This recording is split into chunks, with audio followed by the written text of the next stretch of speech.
The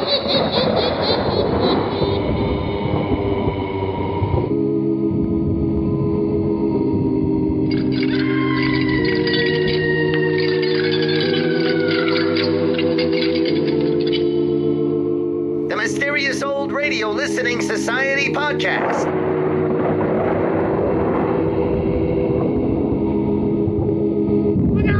Welcome to the Mysterious Old Radio Listening Society, a podcast dedicated to suspense, crime, and horror stories from the golden age of radio. I'm Eric. I'm Tim. And I'm Joshua. We love mysterious old-time radio stories, but do they stand the test of time? That's what we're here to find out. This week, I chose an episode of X-1 entitled Cold Equations, adapted from a short story by Tom Godwin. X-1 premiered on NBC April 24th, 1955. The first 15 episodes of X-1 reused scripts from Dimension X, a short-lived science fiction anthology series from 1950. But the rest of the series featured new adaptations of stories by contemporary science fiction authors, as well as original scripts from NBC staff writers Ernest Kinoy and George Lefferts. During its 3-year run, X-1 produced 126 episodes, including short stories from Ray Bradbury, Robert Heinlein, Philip K. Dick, and Isaac Asimov. Godwin's original short story, The Cold Equations, first appeared in the August 1954 issue of Astounding Science Fiction magazine, and according to editor John Campbell, went through multiple revisions before publication. The ending in particular was something Campbell insisted upon, but we'll talk about that later. In the years since its publication, the story has proven as controversial as it is popular. Many have raised the question of plagiarism, pointing to the Cold Equations' similarity to the EC Comics' 1952 Weird Science story, The Weighty Decision. Despite these allegations, Godwin's story was selected for inclusion in the first volume of the Science Fiction Hall of Fame, published in 1970. The story has also been adapted for television several times, including the 1980s revival of The Twilight Zone and a 1996 Sci-Fi Channel made-for-TV movie. And now, let's listen to Cold Equations from X-1, broadcast August 25th, 1955. It's late at night, and a chill has set in. You're alone, and the only light you see is coming from an antique radio. Listen to the sounds coming from the speaker, listen to the music, and listen to the voices. Countdown for blast off. X-5, 4, 3, 2, X-1, fire.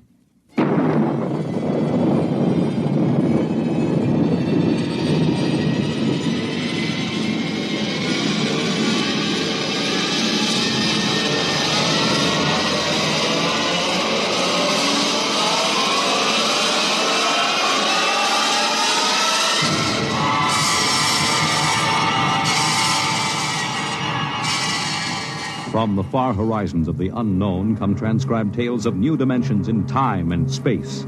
These are stories of the future, adventures in which you'll live in 1,000,000 could-be years on 1,000 maybe worlds.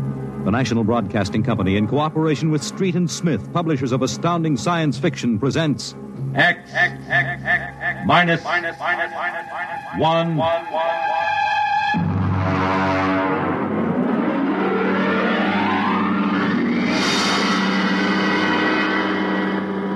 Tonight's story, Cold Equations. There is no margin of safety along the rim of a frontier. There can't be any until the way is made for those who come later. Until then, the penalty for mistakes is a grim one. The laws of physical nature operate with irrevocable certainty, with no room for mercy, kindness, or sentimentality. In space, life becomes a cold equation, and the equal sign is often followed by death. I know. I'm the pilot of an EDS.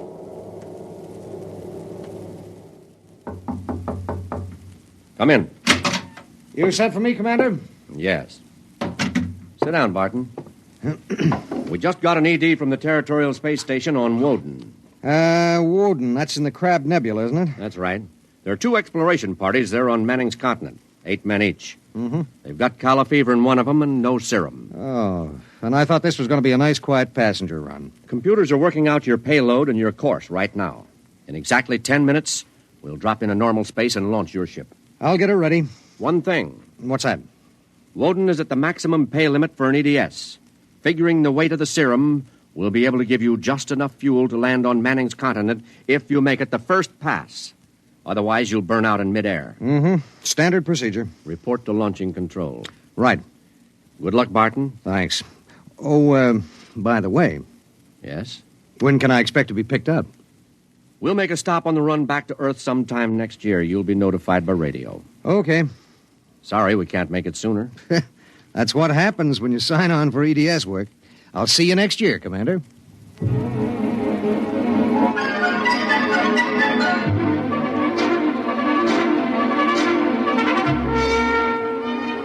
Down in the belly of the Stardust, the crew was working like beavers to get the EDS, the emergency dispatch ship, ready. Mechanics and technicians were swarming all over the place. Girls in inspectors' uniforms were checking the gauges in the supply cabinet. 9 minutes later, the exact course was in the computer. The serum was stowed in my supply cabinet closet, and little EDS 4G3 was ready to be born into space. Barton, Yes, sir. 30 seconds to blast off. All set? All set. I'm turning you over to traffic. Ready. Traffic control. Come in, EDS 4G3. Ready. 20 seconds. Lock open. 15 seconds. Space drive on. Space drive on. 10 seconds. Gravity neutralizer on. Neutralizer on. 5 seconds. 4, 3, 2, 1. Blast off.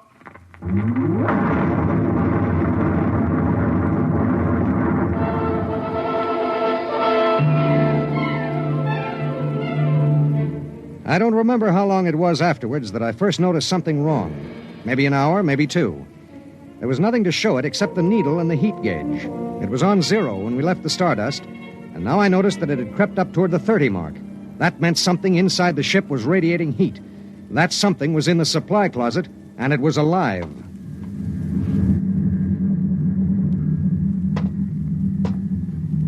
All right, come out. Whoever or whatever you are, if you don't come out in 5 seconds, I'm going to blast you. 1, 2. Well, I'll be... Hello. I'm Marilyn Lee Cross. What are you doing in there? I'm a stowaway. Oh, my... What's the matter? Do I have to pay a fine or something? What are you doing here? I wanted to see my husband. Who's your husband? He's with the government survey crew on Woden. I haven't seen him since he left Earth 4 years ago. Okay. But what made you hide in my EDS? I have a job waiting for me on Mimir, but I heard you were going to Woden and there was plenty of room, so I hid. Oh, I knew I'd be breaking some kind of rule, but what's one little rule?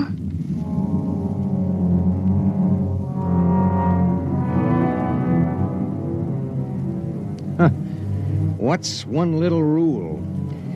H amount of fuel will power an EDS with a mass of M safely to its destination. H amount of fuel will not power an EDS with a mass of M plus X safely to its destination. Well, how could she be expected to know?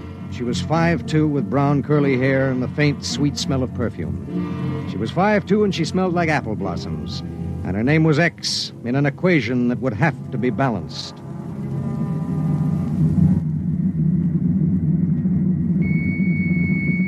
Stardust.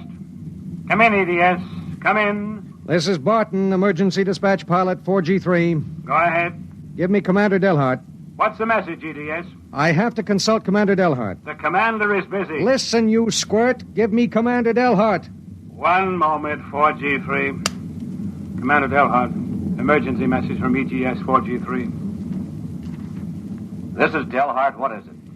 At 0800 hours, I discovered a stowaway aboard my ship. A stowaway? Yes, sir. Well, have you notified ship's records? Not yet, sir. You know the regulations as well as I do. Of course I know the regulations. That's why I'm calling. Barton, what's going on? Sir, this is a girl. A young woman. Oh. She wanted to see her husband on Woden. She didn't know what she was doing. I see. I wondered, sir, maybe the cruiser could change course or something? I'm afraid not. We're hundreds of light years apart now. We have a limited fuel supply ourselves, with 900 passengers. Is there any chance? No. Okay, Skipper. Better get the information to ship's records. Okay. Barton, Skipper? I'm sorry. Yeah, sure.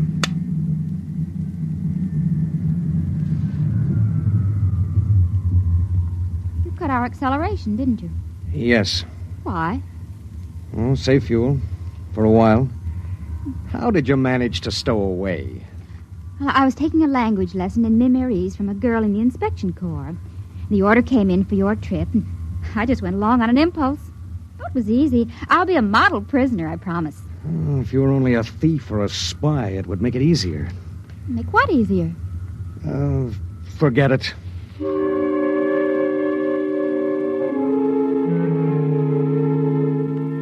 Why couldn't she have been somebody with some ulterior motive, a fugitive, hoping to lose himself in a raw new world, a crackpot with a mission?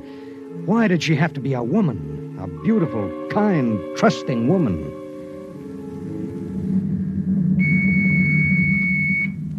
Stardust. Barton, EDS 4G3. Go ahead, 4G3. Identify a stowaway. Give me your identification disc, Miss Cross. Here. Why? Well, it's for ship's records. Identification number T8374. One moment. This is for the gray card, of course. Yes. I'll need the time of... I'll tell you later. That's highly irregular. Then we'll do it in a highly irregular manner. The subject is a young woman. She's listening to everything that's said. Are you capable of understanding that? Oh. Go ahead, 4G3. Number T8374-Y54. Name, Marilyn Lee Cross. Female, married. Born July 7th, 2160. Good Lord, you're only a child. Height, 5 feet 2 inches. Weight, 110. Hair, brown. Eyes, blue. Complexion, light. Blood type, O. Original destination, Port City, Mimir. Listen, I'll call you back later. Look, miss. Marilyn. Look, Marilyn. I guess you don't know what you got yourself into here. Well, it's like this. This ship is carrying Calla fever serum to the survey group on Woden. Yes. Their supply was wrecked in a tornado. The fever is always fatal unless the serum is given in the first 48 hours. Now, these little ships have exactly enough fuel to reach their destination.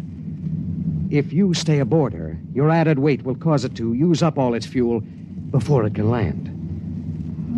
What happens then? We crash. You die, I die, and 6 fever victims on Woden die. Well, can't they send out another ship to meet us? There are no ships to send. Well, Oh, no.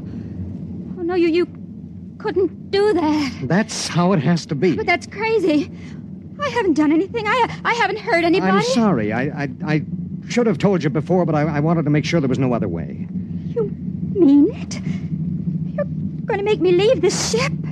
That's how it is. But I'll die. I'll explode. I'll be like those horrible pictures about... Try to understand. I do understand. You're going to kill me, and I didn't do anything. I know you didn't. That has nothing to do with it. It has everything to do with it. Nobody just dies like that for no reason. Oh, listen. Maybe there are other cruisers you don't know about. Maybe the radio. Maybe it... Now, listen to me. It's different here. Different from anything you've ever known. On Woden, there are 16 men. 16 men on an entire world. They're fighting an alien environment. The environment fights back. You can only make a mistake once. And I made a mistake. Yes. There's no hope. Absolutely none. You'll have to be put out of the ship.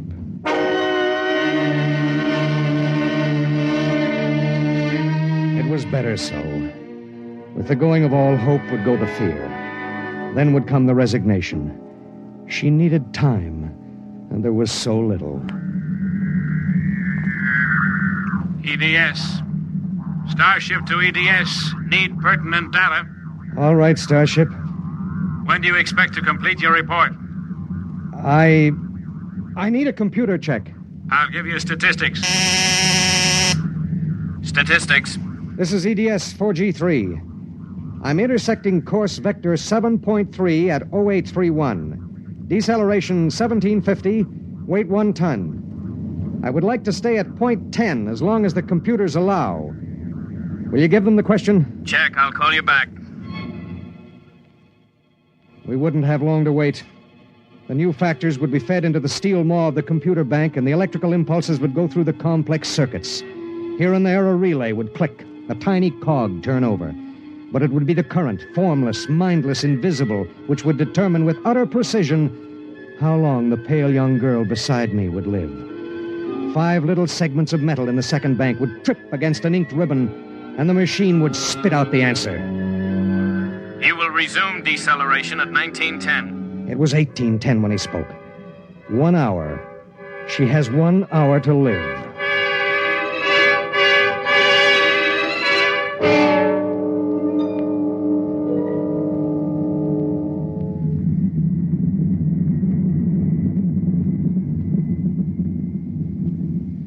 One hour? That's it. All I did was hide in a closet. And now you tell me I have to die. I don't believe it. You might as well get used to it. If this happened back on Earth, 1,000 ships would fill the sky. The whole world would know about it. They'd do everything to save me. This isn't Earth. It was such a big dream. Jerry and I separated almost 5 years ago. We were too young. And I was going to see him to try to make everything all right again. Are you married? I was. Oh? She ran off with some guy in the weather service. Do you still think about it? I don't let myself. Where is she? Back on Earth. Look, if you don't mind, I'd just as soon talk about something else. Okay. What do you do when you've got an hour to live? What do you talk about? What's Jerry like? Jerry? Oh, he's a funny guy. When he found out, I mean about the other fella, he didn't get mad. He cried. That was all he felt, sadness. So you walked all over him. Well, I thought I wanted him to get mad at me, to be jealous. And now? I've been thinking about him for 5 years. So when I heard the ship was bound for Woden and I knew Jerry was there, I stowed away. I didn't know about the fuel. I didn't know this would happen to me. She had violated a man-made law that said keep out. The penalty was not of man's making or desire. It was not a penalty men could revoke. H amount of fuel will power an EDS with a mass of M safely to its destination. The time was 1830. 40 minutes. It was beginning to get me. A space frontier is a rough place, and I'd seen 100 men die since I left Earth. But this was different. I watched her as she wrote a message to her folks. I watched her as she fought her way through the black horror of fear toward the calm gray of acceptance. And then there it was on the view screen. The planet Woden. A red ball enshrouded in the blue haze of its atmosphere, swimming in space against the background of star-sprinkled blackness. The chronometer on the instrument panel said 1845.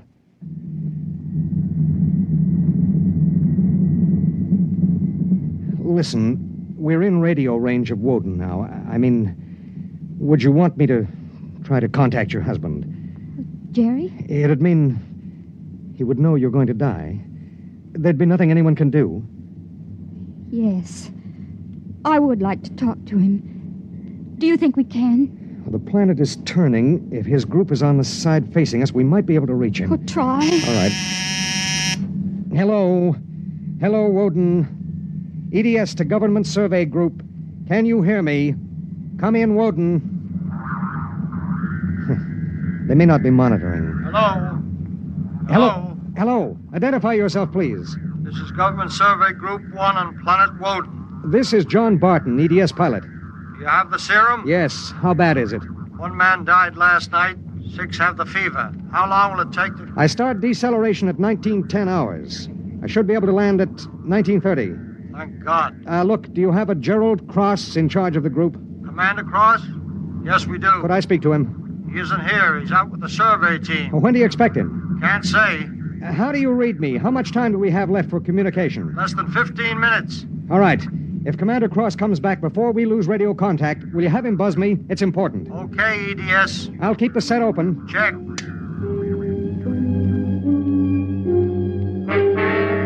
The minutes passed like small bits of eternity. On the view screen, I could see Manning's continent sprawled like a gigantic hourglass in the eastern sea. There was a thin line of shadow where it was beginning to disappear as the planet turned on its axis.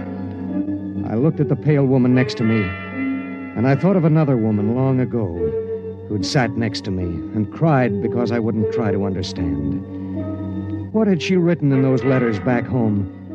What would they think of the faceless, unknown pilot who'd sent her to her death? What would I think of myself alone nights, reliving this voyage?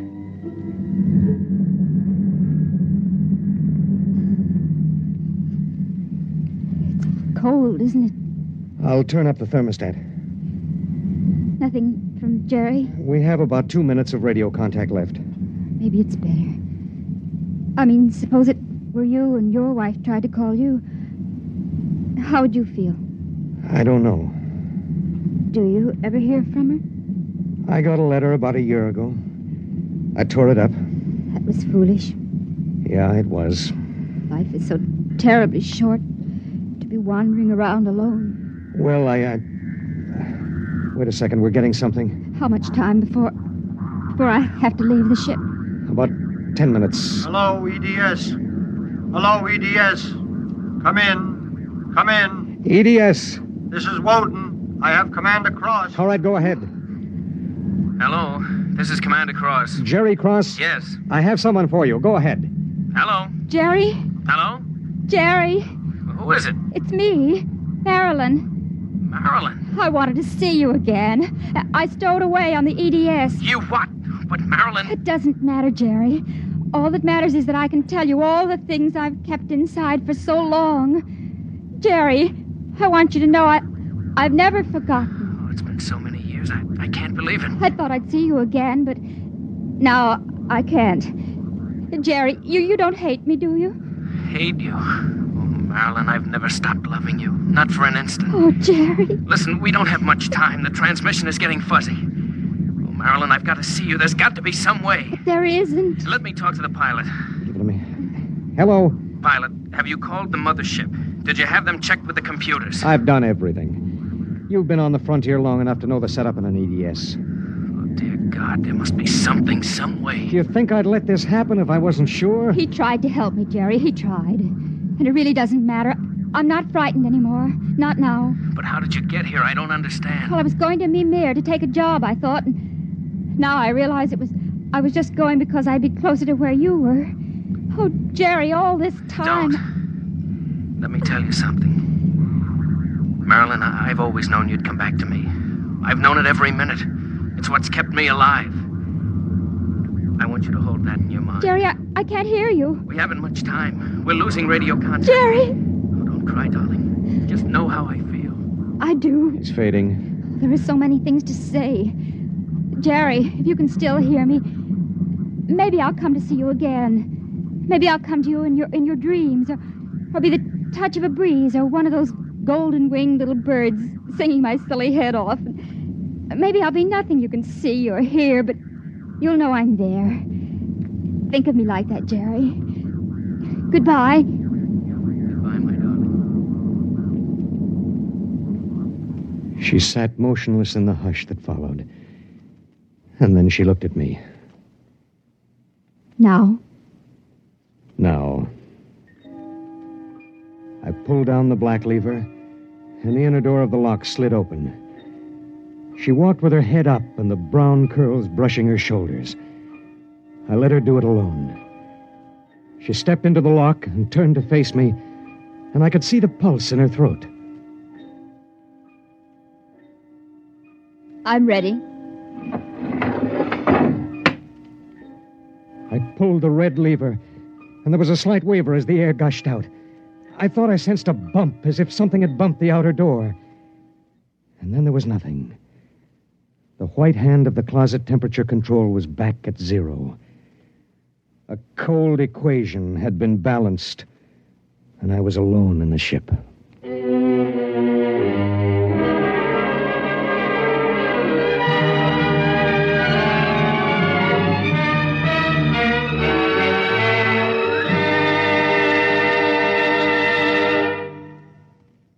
You have just heard X-1, presented by the National Broadcasting Company in cooperation with Street and Smith, publishers of astounding science fiction.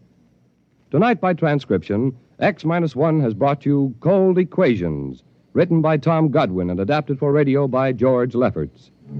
Featured in the cast were Court Benson as Barton, Jay Meredith as Marilyn, Milo Bolton as Commander Delhart, Bob Hastings as Jerry Cross, Jack Arthur as Traffic Control Officer, and Walter Kinsella as the Woden Monitor. Your announcer, Bill Rippey.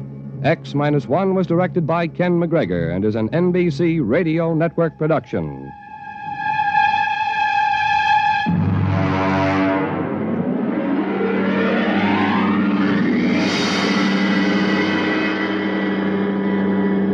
And now, next week. In the days of the Windjammers, whalers sometimes went on cruises that lasted as long as 2 years, and so sometimes they had to resort to rough methods to gather a crew. But what of the future when a cruise to a distant star may last for 15 years or more? We hear of such a voyage next week on X-1. That was X-1 and the episode Cold Equations here on the Mysterious Old Radio Listening Society podcast. Once again, I'm Eric. I'm Tim. And I'm Joshua. That was uplifting. Holy mother of wow. I'll just bring it out right away. What we're all probably thinking, and it's fresh off of listening to it a few seconds ago. It just ended. Really? There wasn't an out? I kept waiting for it not to happen, which I guess is why, in the introduction, this is such a controversial episode. And well, yeah, it's controversial for a number of reasons. Right. But yeah, obviously, when it was first written in 1955, that's not what people expected. This was kind of your classic race against the clock structure, and in those structures, usually the protagonists find a way to beat the clock. And as the stories I've read on the internet, so take that with like a Trump-sized grain of salt, but that Campbell insisted that the woman die at the end, and he's been quoted as saying, Godwin kept finding ingenious ways to save her, and I kept sending the story back and saying no. Well, and there are ways to save her that, I was making a list of ways that this... You were really committed to it. Well, he's like, well, if he won't save you, I will. Right? Well, it's the effectiveness of the story. Yeah. There's got to be 120 pounds of stuff you don't need you could eject off of that ship. They went out of their way to set up that premise. They did. I mean, you might object to the idea that engineers would go ahead and make a ship that had just exactly the right amount of fuel, but they try their best to explain that premise. And some people, specifically, I've read engineers have a problem with it. Like, oh, you would never do that. No. But it's about a writer creating a situation to tell the story he wants to tell. And I think they set it up well. Yeah. There's a couple other experiences I've had that contrast interestingly. So one is, I remember this so distinctly in 6th grade. You had to kick that girl off the bus? She was like, there has to be another way, Tim. Nope. We're never going to get at school in this. This is worth it. I'm going to plow through. Okay. Yeah, do it. In 6th grade, reading the book 1984 and getting like maybe 20 pages from the end thinking, how are they going to pull this story out? I mean, this is really a conundrum they're in. I'm going to be shocked by this resolution. And that, little 11-year-old just gets to the end and they didn't. What? Oh no. Lost. But contrasting that with Apollo 13, which is not exactly a parallel to this story, but this impossible situation of we have this amount of power and this much amount of weight, and it's this triumphant story of we overcame all that. The pilot overcame it, too, by jettisoning the stowaway. I got mad at Apollo 13 for making me think this could work. Right? I think Apollo 13 is a true story, so... I'm mad at those astronauts and the people on the ground for heroically saving those lives. Yeah. This fictional character couldn't do it. Yeah, if they had all died, then we would have enjoyed this story more. Damn it. I did enjoy the story. Yes. It is a hard moment when she's jettisoned and such a terrible word for it. But when she's put outside and, the thump. There's a quick thump on the door before he hears nothing. That's horrifying. It's horrifying. Such a small detail. I think it's that idea of a life reduced to a thump. I think he even says, I thought I heard. So it's not even a distinctive thump. You know what I mean? It's just like, I heard a noise maybe, and her life is over. And she's so calm about it, and it happens so suddenly at least in the radio adaptation, where it's like, says goodbye to her husband, and she says she's ready. He hits the button, and it's over. And, I think many of us are so conditioned to this is the way stories work, that just in absolute denial that's going to happen. Yeah. Even after it's happened, that, there's got to be something that I'd missed, that the story is going to surprise me. Like, search for Spock. Yes. Spock's not dead. There's another movie coming where it's all explained away. So I should maybe get writing the sequel to this, where she's rescued at the last minute? Yes. I wrote it in my head so that I could sleep. Even after she was outside, I was like, well, now here comes a thing to explain. And then I looked down and went, there's only 40 seconds left here. This is over. And then the announcer came on and went, you got to be kidding me. It is a well-titled episode. Yes, it is. Mm-hmm. It's a difficult one for me to decide if I like or not. So you're trying to decide between I admire the storytelling. I think it's well structured, but I did not enjoy it because it's not the kind of story I enjoy. I want my heroes to win. That's what you mean? Or do you have complaints in how it was structured or First thing you said. I think the structure is great. I think it was a lot of great writing. I thought it was all, yes, there are some, I'm sure, engineering loopholes, but who cares? I'm struggling with enjoying it because I saw Saving Private Ryan once. I saw Schindler's List once. I'm not going to subject myself to that again. I got it. It's ingrained in my head forever. It will never leave me, and it was not a great feeling leaving the theater.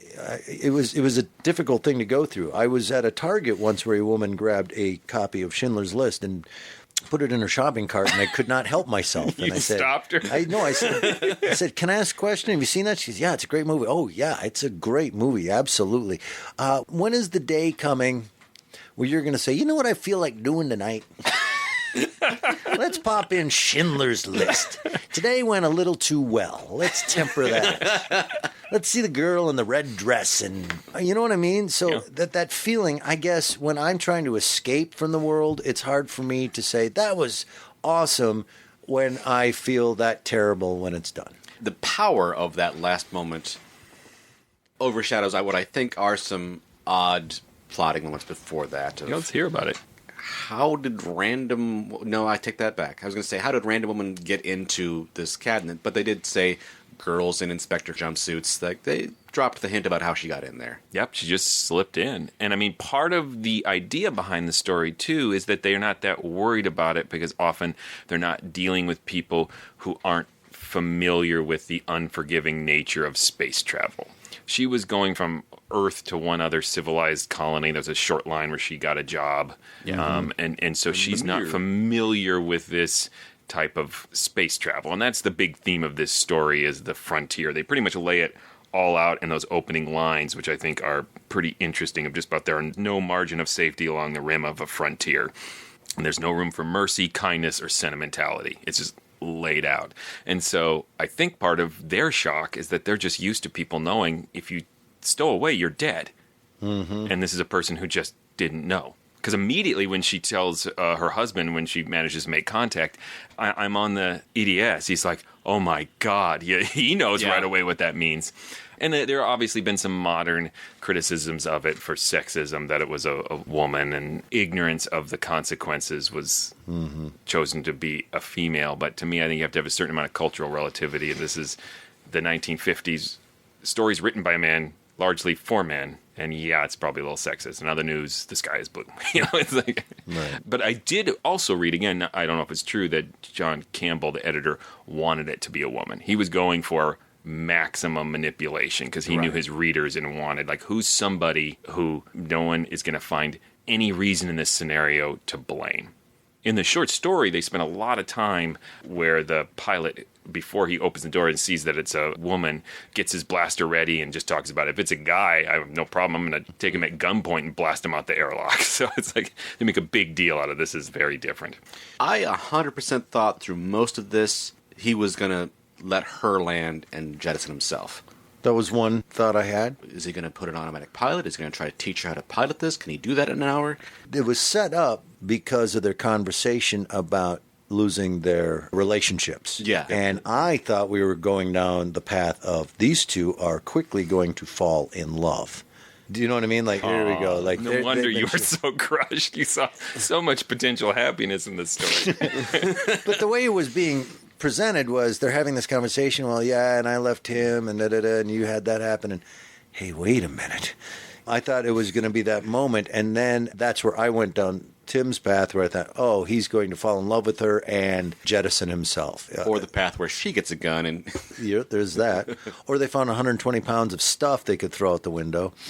They go into a little more detail in the original short story, but I think even from this radio show, it's clear that they need one person on the ship. Like, he has one pass at the planet. If he misses it, he's going to die with or without a stowaway. That there's some precision and need for a knowledgeable human pilot.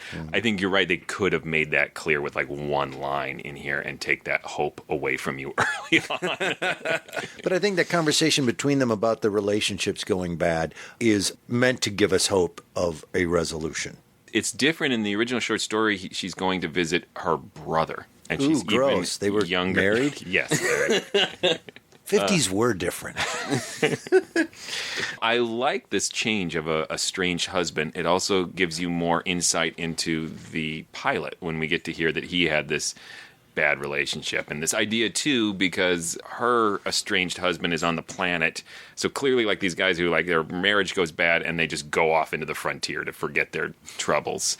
And if there's any intimation of a happy ending at all, you might leave with the idea that the pilot is maybe going to go seek out this woman who's been trying to contact him, because he says, oh, he's gotten some letters from his ex-wife, but he's just thrown them away. When he gets back in a year? In a year, after being stranded there.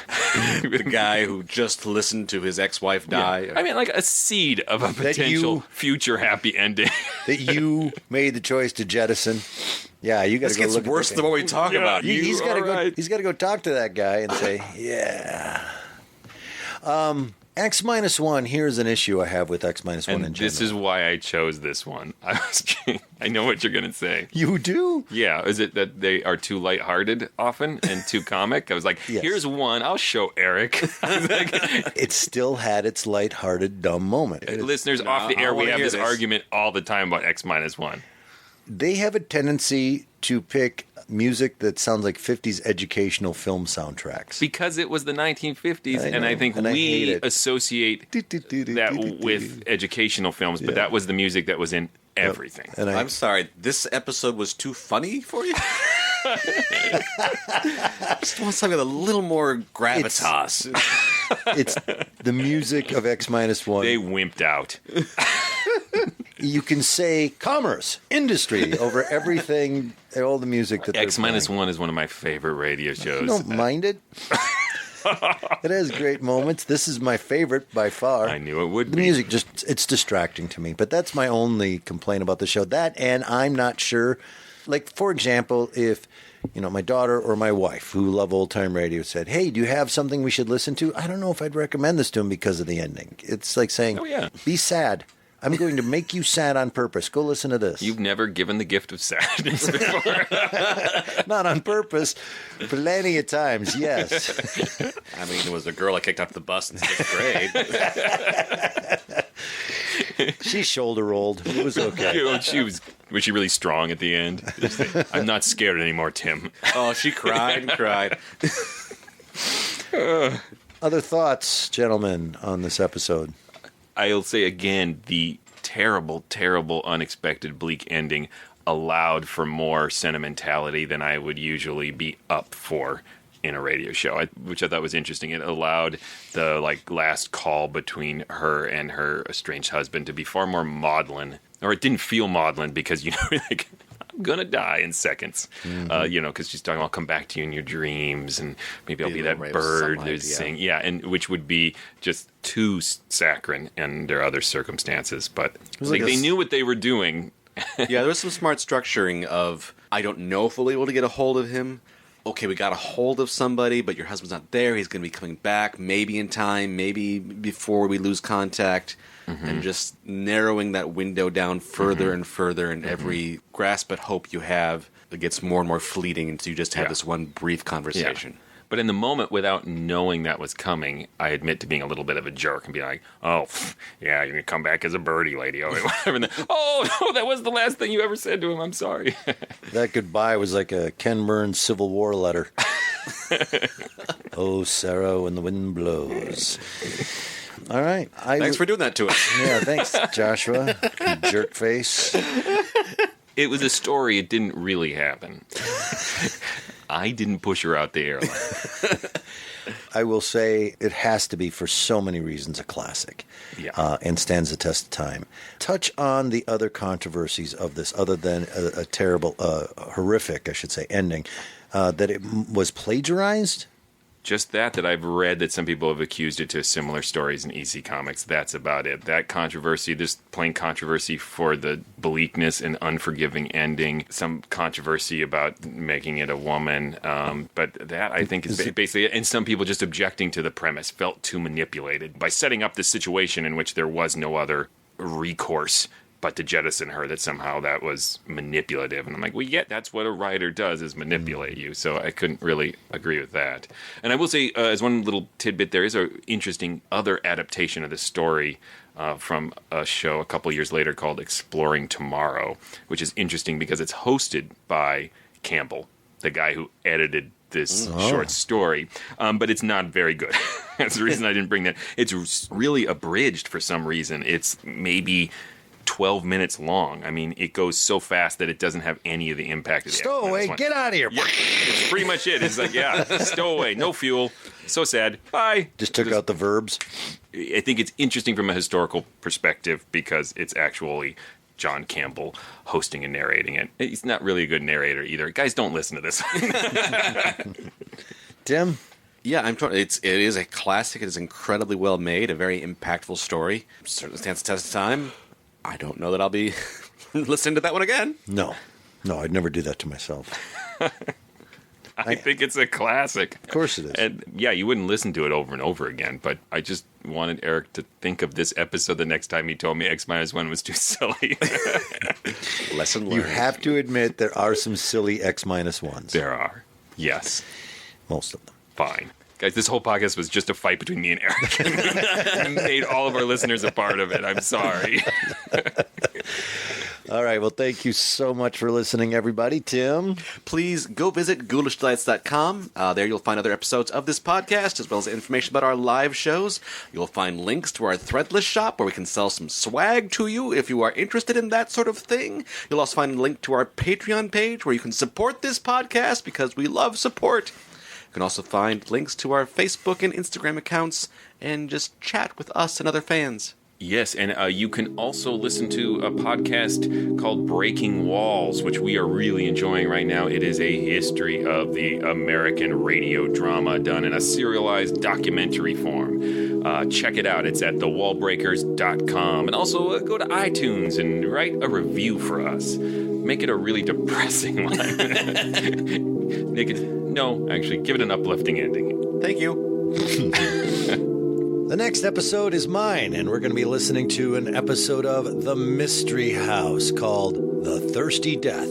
Until then... Look out!